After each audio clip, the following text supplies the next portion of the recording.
Nós falávamos no último episódio dessa questão das crianças, né, o ponto de vista, os contos infantis, e grifamos aqui os irmãos Grimm, né?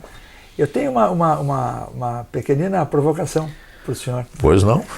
Que é, eu vou fazer a provocação para quem pode rebater essa bola, né? Nós temos no conto Joãozinho e Maria vários elementos aí interessantes. Primeiro, a maldade explicitada da madrasta, né? O que não corresponde, em boa parte dos casos da experiência humana, não corresponde à verdade. Nós temos um pai, de certa forma, fraco, né? Ele não gosta da ideia e coisa e tal, mas ele se deixa levar, né? Aquela história de botar os 4 caixões, então prepara 4 caixões, porque ou botamos essas crianças para fora, né? Ou morreremos todos. Por outro lado, joga-se, ameniza-se a culpa, dizendo assim, olha, não, mas nós vamos colocar, vamos deixar o fogo. Deixa o fogo aceso na floresta, né? Porque elas sobreviverão, alguém, quem sabe, as encontrará, né? Quem sabe alguma alma generosa, solta pelas matas, acabe salvando essa criança. Ou seja, o senhor não leva até o fim a execução, né? Uhum. O senhor posterga, sine die, o senhor posterga aquilo e depois vai dormir pensando, quem sabe não morreram, né? Quem sabe não morreram, quem sabe a providência divina, né, os preservará e um dia retornarão aqui. E aí nós encerrávamos o episódio anterior, o senhor dizia que as crianças eram acordadas às vezes ou escutavam a conversa dos adultos a dizer que na base preparem não as malas ou os baús, né, e vamos embora para o Brasil. Mas onde é, sabe Deus, mas enfim, é longe daqui, né? E quando voltaremos, não sabemos. Será que não existe, pastor, enquanto o senhor falava, me veio essa questão, será que não existe, de certa forma, essa história do Joãozinho e Maria, cujos pais, de certa maneira, colocam os filhos para longe, no meio da floresta? O Brasil é uma floresta. Será que não é uma metáfora, um convite de uma metáfora perfeita? Quer dizer, os emigrantes são, de certa forma, um bando de Joãozinhos e Marias, que um Estado, de certa maneira, diz, olha, não vai dar, ou sim, essa turma vai embora, ou morreremos todos, né? E então nós vamos largar essa turma na floresta, mas vamos botar um foguinho para eles, vai organizado. Sim, sim. Veio o Schaeffer aqui, vai fazer tudo de forma bonitinha, mas... Sim. Será que não tem um pouco? Eu não esqueço que esses contos são anteriores à perspectiva de vinda para o Brasil. Mas ele não teria sido meio profético? Mas eu acho que a situação já no século XVIII é de emigração.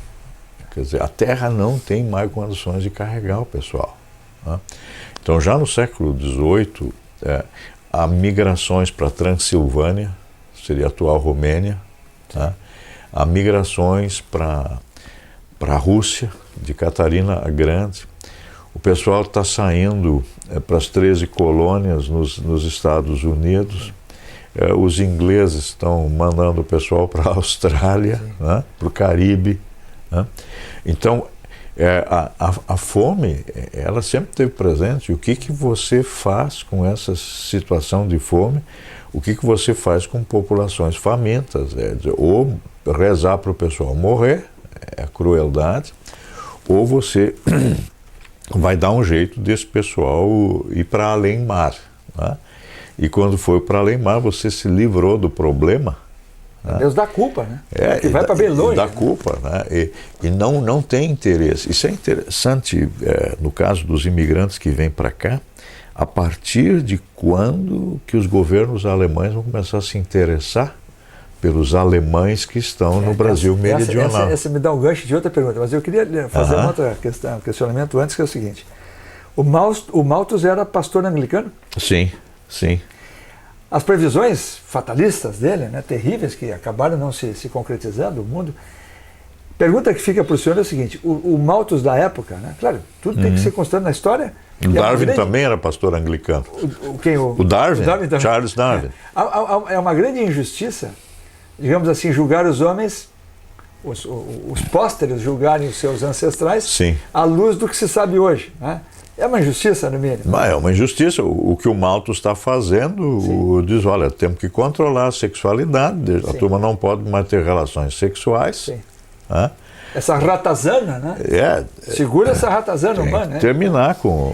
Agora, essa restrição dos 26 anos, que o senhor mencionou no episódio anterior, de que até os 26, a princípio, para represar essa multiplicação humana, valia para todos ou só para os pobres? Isso em geral, essas leis valem em relação aos pobres. Né? E você tem que ver quais são os veículos de formação de opinião. É o púlpito, que vai ser usado pelo padre e pelo pastor. Né? Veja, na nossa infância, o pior pecado não era o roubo, você se apropriar dos bens, estavam todos ligados à área da sexualidade. Né? A relação sexual pré-matrimonial, você ser filho de mãe solteira, ou a gente falaria de mulher que tem produção independente, né? Então isso era bastardo, né? Isso era crime.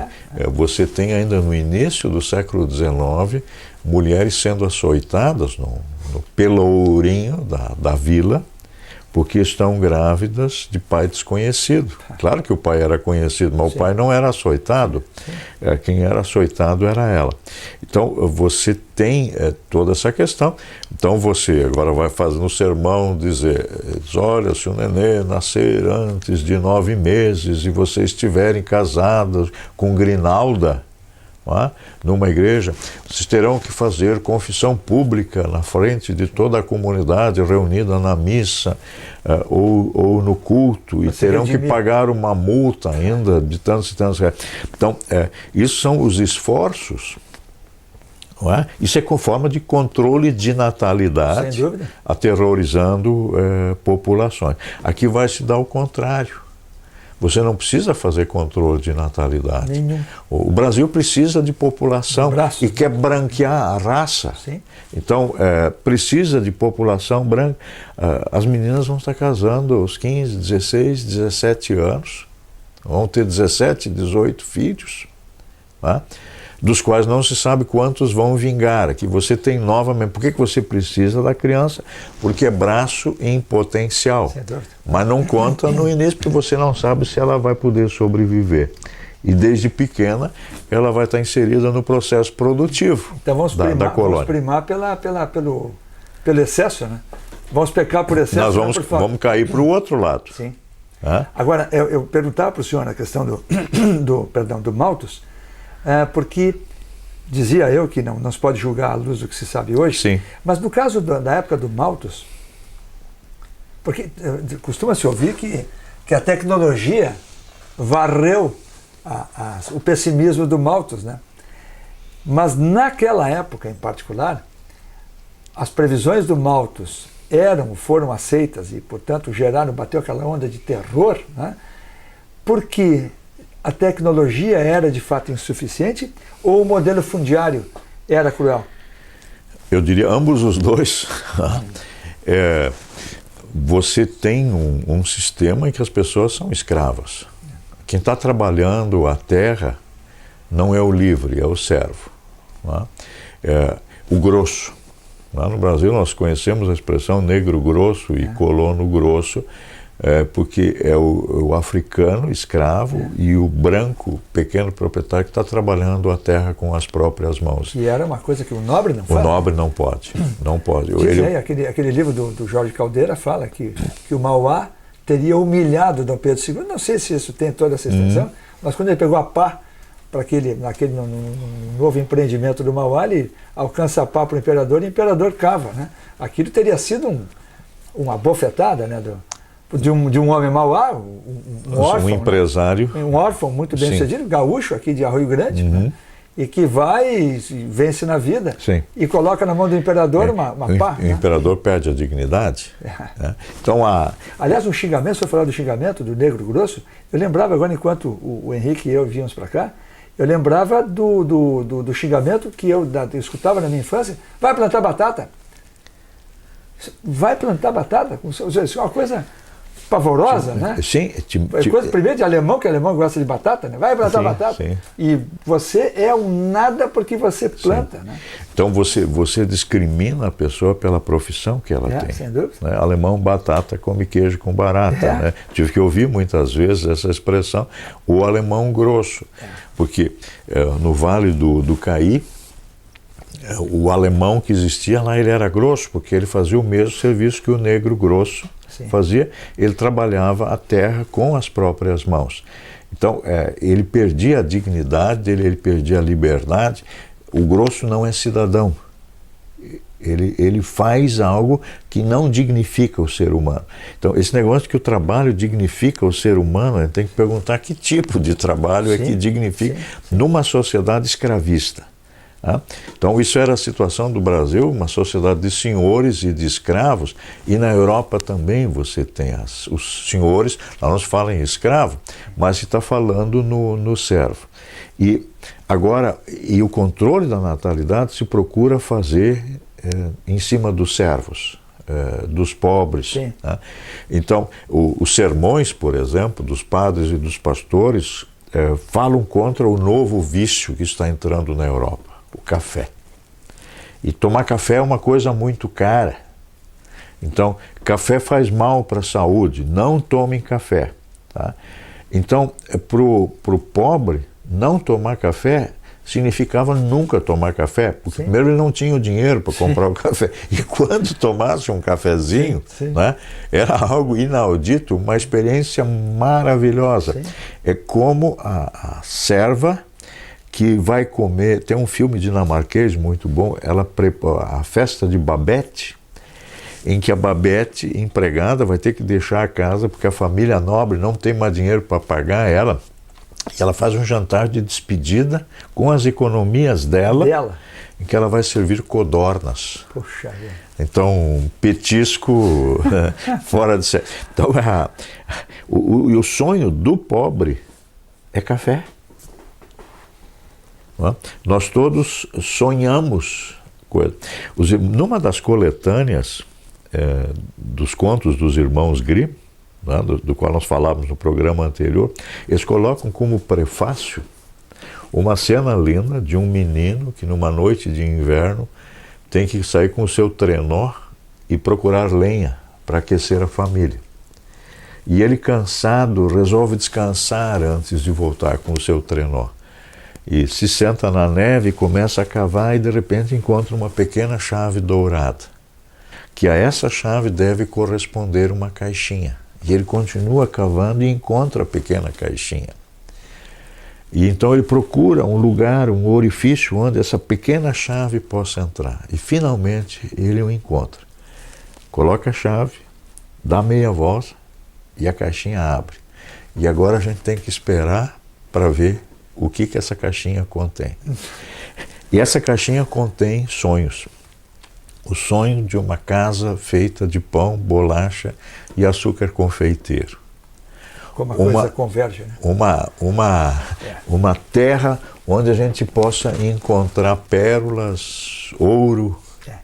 Eu gostaria de citar, pastor, aqui uma frase muito poética de sua lavra, né?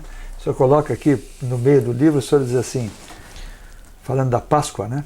No ninho da Páscoa esconde-se todo o clamor da miséria da população da modernidade alemã. Que coisa poética o senhor coloca nisso, e esse sonho do alimento, o alimento passa a ser um sonho, né? E hoje o pobre não consegue mais ter ninho de Páscoa, pois é.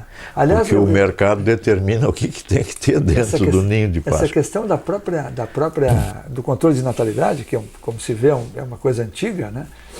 Surpreendentemente antiga, às vezes as pessoas diziam isso, há 20 anos atrás, as pessoas falavam, mas é preciso que as famílias pobres tenham a quantidade de filhos que podem ter.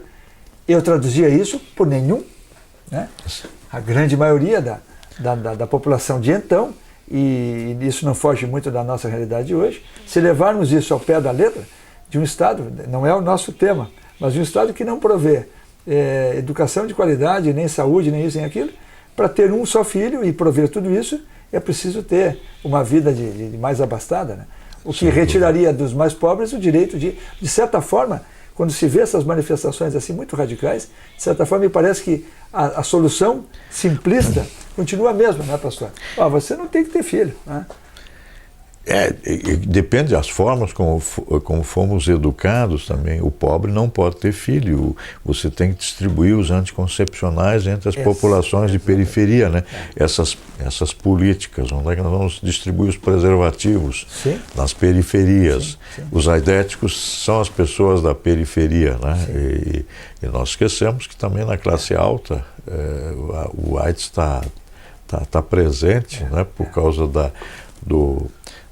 dos narcóticos que estão sendo distribuídos, injetados, a promiscuidade que ela também não é tema presente. aqui, mas é não interessante mas você começa a fazer ilações. Né? Até porque a história nos ajuda. Sim, né? sim. Aliás, o senhor mencionou no episódio anterior, e agora eu vou pegar o gancho e de jogar a bola de novo para o senhor dizia, quando é que os alemães passam novamente a se preocupar conosco, quer dizer, conosco os imigrantes aqui. Mas onde é que estão aqueles que saíram daqui? Né? Sim. Isso suscita 2, 3 perguntas e vou deixar a seu talante. Né? Primeiro, como é encarado hoje, o senhor que teve a oportunidade de morar muitos anos na Alemanha, né? O senhor se sentiu bem-vindo, né? Sem gerar questões diplomáticas aqui, né? Não vamos gerar aqui Mas como é hoje imigrante, ou ele é um cidadão de segunda classe para o alemão de lá? Né? E quando é que ele volta a se preocupar? Se os interesses são de mercado, começa a olhar para a gente aqui e diz, não, mas para lá tem uma turma para quem eu posso vender cultura, né? Eu posso vender coisas que eu produzo aqui, eu posso ampliar meu mercado. Como é que funciona isso? Eu fui estudar na Europa em 1972 e retornei em 1975 sem, nesse meio desses 4 anos, ter retornado ao Brasil. Lá me perguntaram, como eu falava fluentemente o alemão, só o R era mais forte, mais corrido, se eu vinha da Prússia Oriental ou se eu por acaso tinha nascido na Romênia. Né? Mas no mais me perguntaram se eu não queria fixar a residência em definitivo na Alemanha. Eu disse não, mas por quê? Não, porque eu seria aqui um Randseiter, um ser que vive à margem da sociedade, um marginal. Porque eu me criei numa cultura diferente, já pelos hábitos alimentares, a forma de viver, de eu não ser mais tão duro na forma do tratamento com outras pessoas. Eu venho descendo de pessoas que experimentaram os ares da liberdade. Então, os seus costumes também eram diferentes. Então, essa seria uma questão. E você tem sempre, em qualquer sociedade, os estabelecidos e os excluídos. Né? Você tem sempre aquele que é o adventício, o estrangeiro. Né?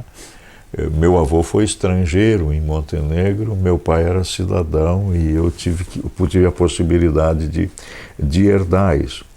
Mesmo que às vezes se veja, esse é o estrangeiro, é o cara que sabe mais, ele não é dos nossos. Sim. Ele é alguém que vem de fora.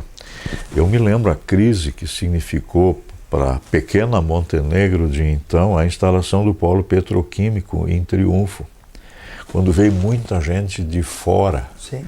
E esse pessoal que veio de fora destruiu a nossa sociedade. Né? Não havia mais infraestrutura na cidade, né? Não, rede de esgoto, não havia água, não havia luz, então as doenças aumentaram, insalubridade, coisas assim. Então, mas a culpa não era da falta de infraestrutura da cidade, que esperava agora grandes benefícios vindos do polo petroquímico, né? Mas a culpa era da população que tinha vindo para a cidade de Montenegro em busca de emprego. No século XIX, a Europa expulsa os excedentes populacionais e fica feliz que esse pessoal foi embora. Sim.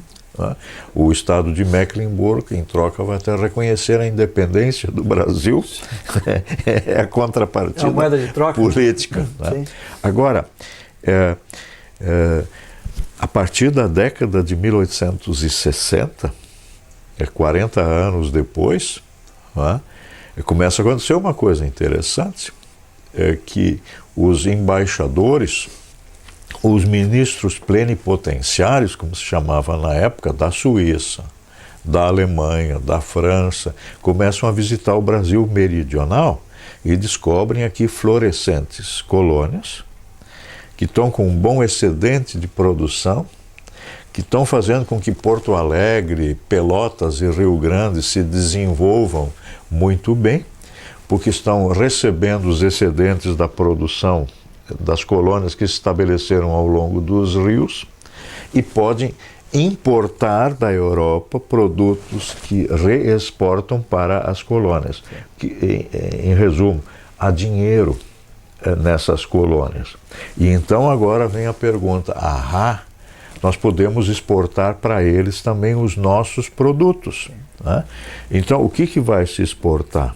Aquilo que não se produz no Brasil. Navalha de Zolingen, facas, quer dizer, faqueiros inteiros. Até hoje, o pessoal, até em São Paulo é comum o pessoal falar de Solingen. Solingen, eles falam Zolingen, né? Solingen. Eu tenho uma tesoura de Solingen. De Solingen, né? O barbeiro, a cabeleireira que se preza tem uma tesoura de Solingen. Isso era o mesmo, né? Ou então a máquina de moer carne, de fazer linguiça que vinha da Europa, né? Sim. Agora, essas pessoas se tornaram interessantes. Sim. Nós vamos retomar esse tema no próximo episódio e é um bom ponto de partida realmente para a gente. Acho que é importante porque isso nos remete a uma situação mesmo moderna, né? Nós estamos vivendo isso, nunca deixamos de viver, então 1860 é um marco e a gente retoma isso no próximo episódio.